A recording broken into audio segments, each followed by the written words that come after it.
नमस्कार, आप देख रहे हैं तेज भारत न्यूज। उत्तर प्रदेश के जनपद महाराजगंज एसएसबी भर्ती में खुद को चयनित बताने वाली नगमा खातून सवालों के घेरे में। डोमा की रहने वाली सशस्त्र सीमा बल एसएसबी में भर्ती का दावा कर चर्चा में आई डोमा निवासी नगमा खातून अब सवालों के घेरे में आ गई है। स्थानीय लोगों और मीडिया की पड़ताल के बाद कई तथ्य सामने आए हैं जो इस दावे पर संदेह पैदा कर रहे हैं। मिली जानकारी के अनुसार नगमा खातून ने हाल ही में अपने परिचितों और कुछ सोशल मीडिया प्लेटफॉर्मों पर यह जानकारी साझा की थी कि उनका चयन एसएसबी सशस्त्र सीमा बल में हो गया है।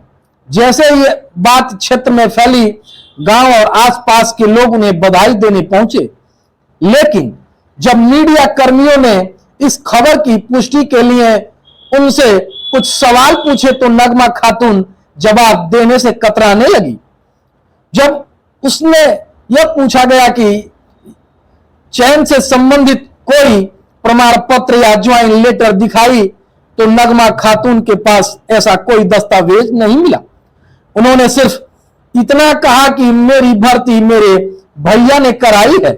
जब पत्रकारों ने उनसे उनके भैया का नाम, पद, स्थान और संपर्क नंबर पूछा तो उन्होंने जवाब दिया कि नाम तो नहीं पता है, नाम तो मुझे पता है लेकिन नंबर मेरे पास नहीं है।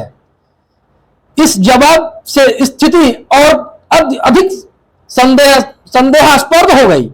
ग्रामीणों का कहना है कि नगमा खातून का परिवार आर्थिक रूप से कमजोर है और उनके घर के हालात ऐसे नहीं है कि वह किसी सरकारी या अर्धसैनिक बल में चयन प्रक्रिया पूरी कर सके बिना किसी आधिकारिक दस्तावेज के। स्थानीय युवाओं ने भी इस प्रकरण का अपनी प्रतिक्रिया दी है। उनका कहना है कि अगर नगमा खातून वास्तव में एसएसबी में चयनित हुई है तो उसे पारदर्शिता के साथ नियुक्ति पत्र, ट्रेनिंग सेंटर का विवरण या एडमिट कार्ड दिखाना चाहिए। वहीं प्रशासनिक सूत्रों का कहना है कि सशस्त्र सीमा बल में भर्ती की प्रक्रिया अत्यंत सख्त और पारदर्शिता होती है, जिसमें लिखित परीक्षा, शारीरिक परीक्षा, दस्तावेज सत्यापन और मेडिकल टेस्ट के बाद ही उम्मीदवार का चयन होता है। किसी व्यक्ति का बिना प्रमाण पत्र इस तरह दावा करना भ्रामक सूचना फैलाने की श्रेणी में आ सकता है। इस मामले पर क्षेत्र में चर्चा का माहौल है। कई लोग इसे झूठी प्रसिद्धि पाने का प्रयास मान रहे हैं तो कुछ लोग कह रहे हैं कि शायद नगमा खातून किसी धोखाधड़ी का शिकार हुई हो।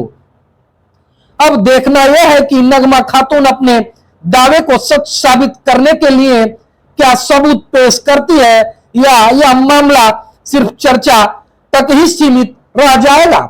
आइए आपको दिखाते हैं उत्तर प्रदेश के जनपद महाराजगंज से न्यूज टीम की विशेष रिपोर्ट।